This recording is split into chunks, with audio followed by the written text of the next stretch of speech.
قیامت کب آئے گی؟ برادران اسلام، آج میں آپ کو رسول کریم حضرت محمد مصطفیٰ صلی اللہ علیہ وسلم کے ارشادات اور پیشن گوئیوں کی روشنی میں قرب قیامت کی چند نشانیوں کے بارے میں گفتگو کرنے جا رہا ہوں، جن میں سے بعض پوری ہو چکی ہیں، کچھ پوری ہو رہی ہیں اور بعض آئندہ پوری ہوں گی۔ حضرت علی رضی اللہ تعالی عنہ فرماتے ہیں کہ رسول خدا صلی اللہ علیہ وسلم نے فرمایا کہ ان قریب لوگوں پر ایسا زمانہ آئے گا کہ اسلام کا صرف نام باقی رہے گا اور قرآن کی صرف رسم باقی رہ جائے گی۔ ان کی مسجدیں نقش و نگار، ٹائل، برقی پنکھوں وغیرہ سے آباد ہوں گی اور ہدایت کے اعتبار سے ویران ہوں گی۔ ان کے علماء آسمان کے نیچے رہنے والوں میں سب سے زیادہ برے ہوں گے۔ ان علماء سے فتنے پیدا ہوں گے اور پھر ان میں واپس آ جائیں گے۔ اسلام کا صرف نام باقی رہے گا، یعنی اسلامی چیزوں کے نام ہی لوگوں میں رہ جائیں گے اور ان کی حقیقت باقی نہ رہے گی،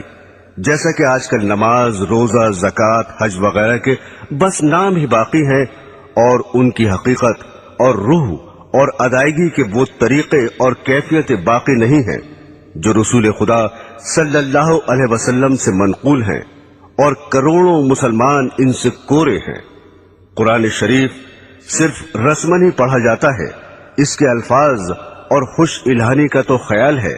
مگر اس کے معنی پر غور کرنا اور اس کی منع کی ہوئی چیزوں سے بچنا تو مسلمان کے تصور میں بھی نہیں رہا۔ مسجدیں زیب و زینت سے خوب آراستہ ہیں، دلکش فرش، قیمتی غالیچے، دیدہ زیب فانوس، عمدہ عمدہ ہنڈے اور آرام و راحت کی چیزیں مسجدوں میں موجود ہیں، مگر ہدایت سے خالی ہیں۔ مسجدوں میں دنیا کی باتیں، تانے، غیبتیں بے دھڑک ہوتی ہیں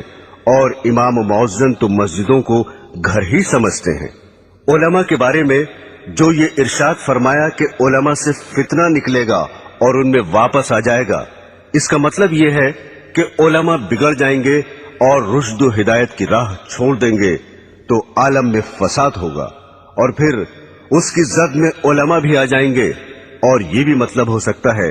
کہ علماء دنیا داروں اور ظالموں کی مدد کریں گے اور پیسے اینٹھنے کے لیے دنیا کی مرضی کے موافق مسئلے بتائیں گے، اور پھر دنیا دار ہی ان کا مزاج ٹھکانے لگا دیں گے۔ حضرات گرامی، دوسرے انسانوں کی طرح آج کل کے علماء بھی فکر آخرت سے خالی ہو گئے ہیں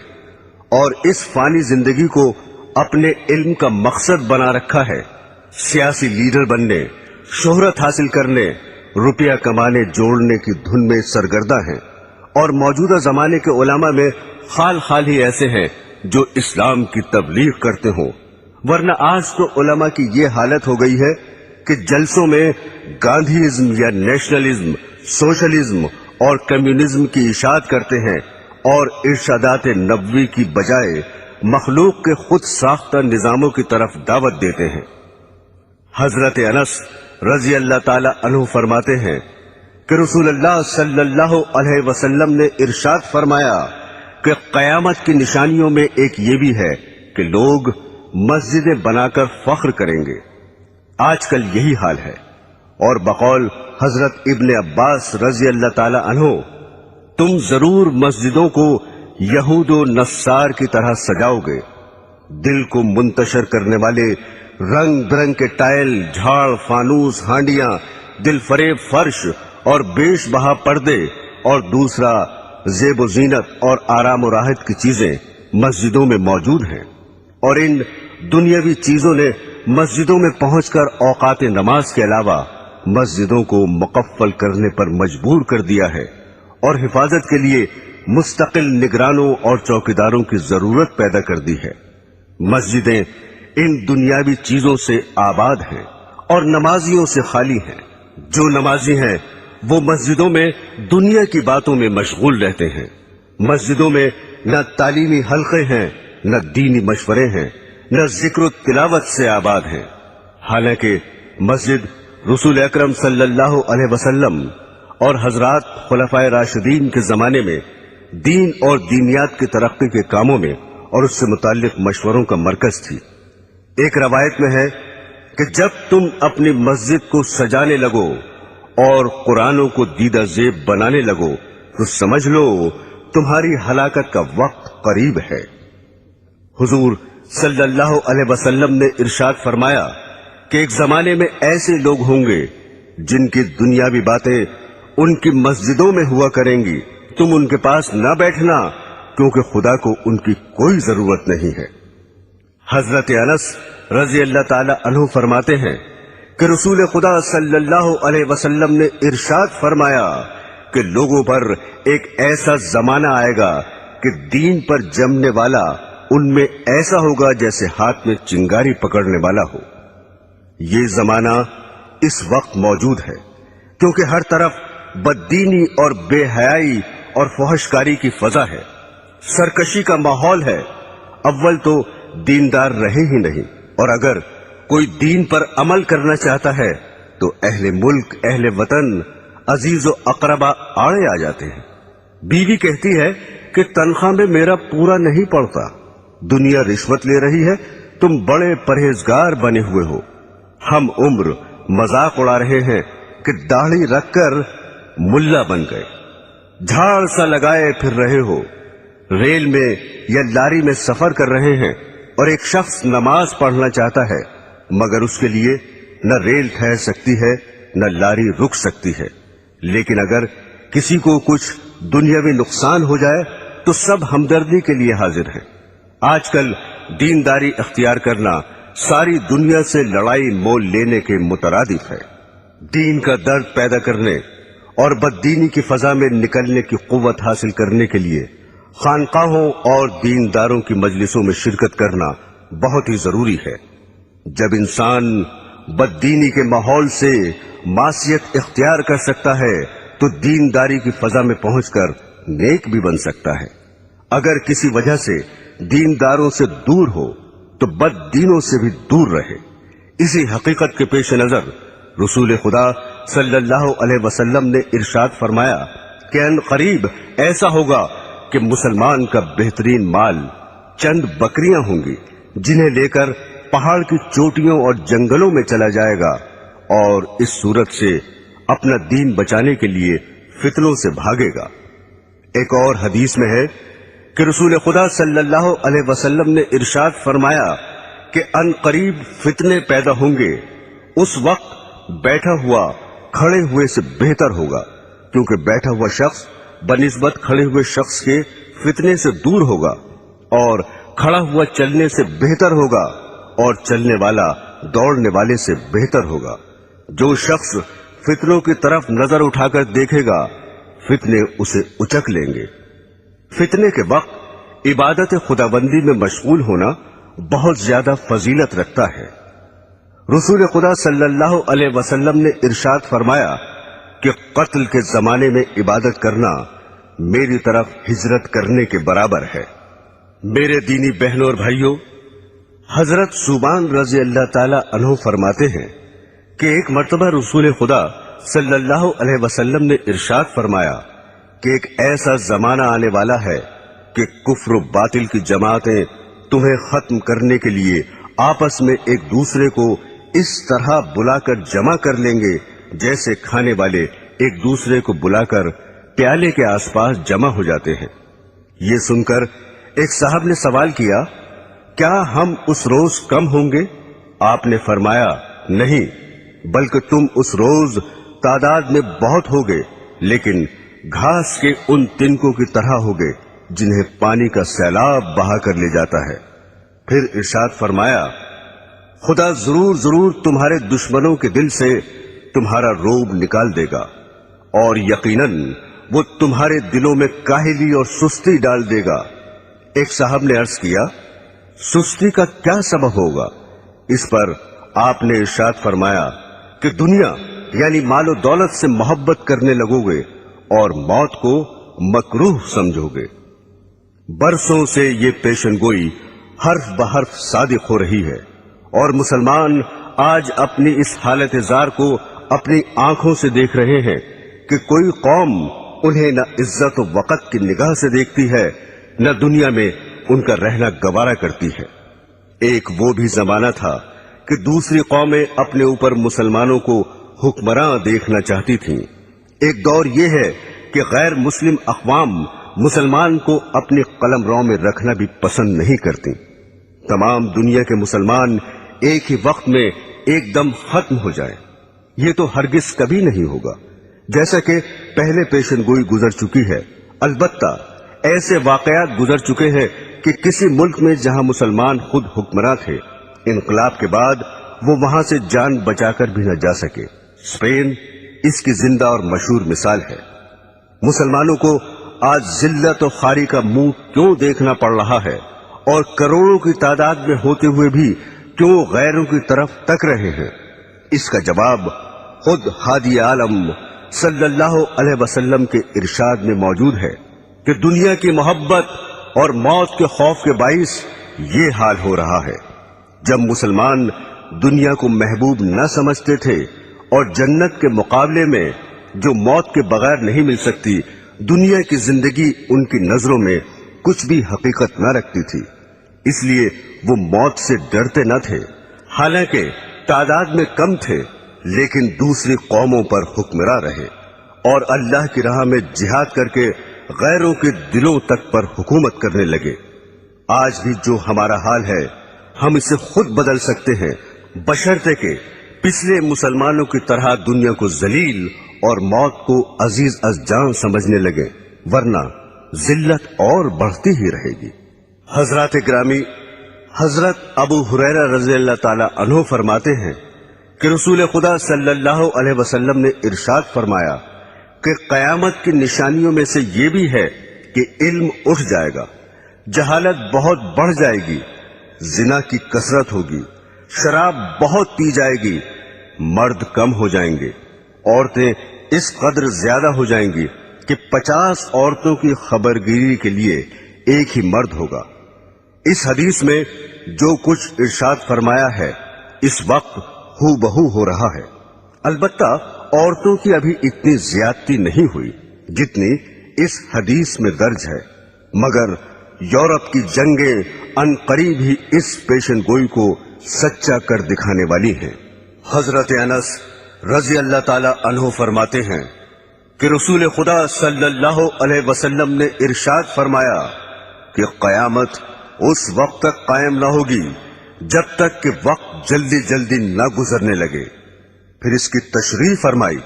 کہ 1 سال 1 ماہ کے برابر ہوگا، اور 1 ماہ 1 ہفتے کے برابر ہوگا، اور 1 ہفتہ 1 دن کے برابر ہوگا، اور 1 دن 1 گھڑی کے برابر ہوگا، اور 1 گھڑی ایسے گزر جائے گی جس طرح آگ کا شعلہ یکایک بھڑک کر ختم ہو جاتا ہے۔ برادران اسلام، قرب قیامت کی نشانیوں میں سے یہ بھی ہے کہ سود عام ہوگا اور حلال و حرام کا خیال نہ کیا جائے گا۔ حضرت ابو ہریرہ رضی اللہ تعالی عنہ فرماتے ہیں کہ رسول خدا صلی اللہ علیہ وسلم نے ارشاد فرمایا کہ لوگوں پر ایک ایسا زمانہ آئے گا کہ انسان یہ پرواہ نہ کرے گا کہ اس نے حلال حاصل کیا یا حرام لیا۔ بعض لوگ کہہ دیتے ہیں آج کل حلال تو ملتا ہی نہیں، لیکن یہ سمجھنا کہ حلال آج کل ملتا ہی نہیں نفس کا دھوکہ ہے،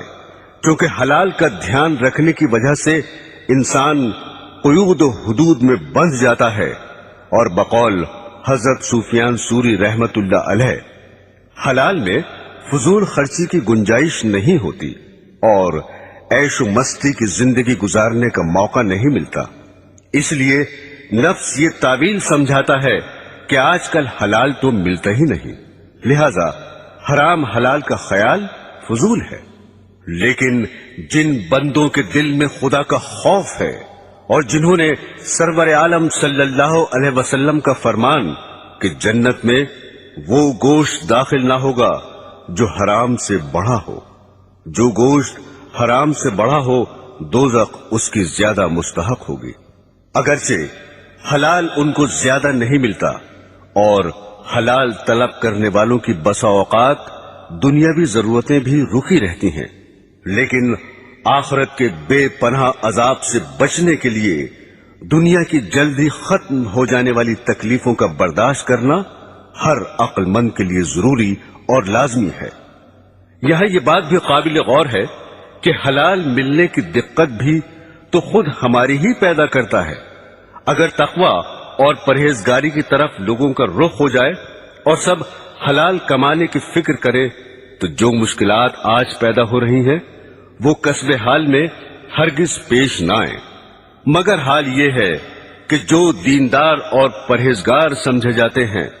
برس ہا برس کے نمازی ہیں، وہ بھی کمانے کے سلسلے میں مفتی صاحب کی خدمت میں یہ معلوم کرنے کے لیے نہیں پہنچتے کہ میں یہ تجارت کرنا چاہتا ہوں یا فلاں محکمے میں مجھے ملازمت مل رہی ہے، یہ جائز ہے یا ناجائز۔ حالانکہ شریعت میں ہر محکمے اور ہر معاملے کے احکام موجود ہیں۔ حضرت موسیٰ علیہ السلام کی شریعت کے ساتھ یہود کا یہی معاملہ تھا کہ بعض پر عمل کرتے اور بعض کو پس پشت ڈال رکھا تھا۔ اس حقیقت کو خداوند قدوس نے یوں ارشاد فرمایا ہے، کیا خدا کی کتاب کے ایک حصے پر تمہارا ایمان ہے اور تم اسی کتاب کے کچھ حصوں کا انکار کرتے ہو؟ رسول اللہ صلی اللہ علیہ وسلم نے ارشاد فرمایا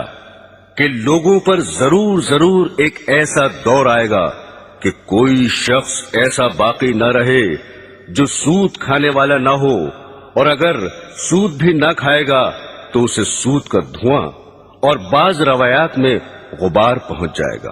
یہ پیشن گوئی بھی اس وقت صادق آ رہی ہے۔ بینکوں سے تعلق رکھنے والوں اور بینک کے ذریعے کاروبار چلانے والوں کو اور پھر ان سے شرکت یا ملازمت کے ذریعے روپیہ حاصل کرنے والوں کو شمار کر لو، پھر دیکھو کہ سود سے یا اس کے اثر سے کون بچ رہا ہے۔ برادران اسلام، حضرت ابو ہریرہ رضی اللہ تعالی عنہ فرماتے ہیں کہ رسول خدا صلی اللہ علیہ وسلم نے خدا کی قسم کھا کر ارشاد فرمایا کہ اس وقت تک دنیا ختم نہ ہوگی جب تک لوگوں پر ایسا دن نہ آ جائے گا کہ قاتل کو یہ علم نہ ہوگا کہ میں نے کیوں قتل کیا، اور مقتول یہ نہ جانے گا کہ میں کیوں قتل ہوا۔ کسی نے عرض کیا، ایسا کیوں ہوگا؟ ارشاد فرمایا، فتنوں کی وجہ سے قتل بہت ہی زیادہ ہوگا۔ پھر ارشاد فرمایا، ان فتنوں میں قتل کرنے والا اور قتل ہونے والا دونوں جہنم میں داخل ہوں گے۔ حضرات گرامی، قاتل کا دوزخی ہونا تو ظاہر ہے کہ اس نے ناحق دوسرے کا خون کیا، اور مقتول کے دوزخی ہونے کی وجہ دوسری حدیث میں یہ آئی ہے کہ چونکہ وہ بھی دوسرے کو قتل کرنے کی فکر میں لگا ہوا تھا اس لیے وہ بھی دوزخی ہوگا۔ میرے عزیزوں، آج کل جس قدر قتل واقع ہو رہے ہیں عموماً ان کی وجہ فتنوں کے سوا کچھ نہیں ہوتی۔ قومی عصبیت اور فرقہ پرستی کے باعث ہزاروں جانیں ختم ہو جاتی ہیں، اور قاتل کو مقتول کی خبر نہیں ہوتی، نہ مقتول کو قاتل کا پتہ چلتا ہے۔ دوسرے فرقے کا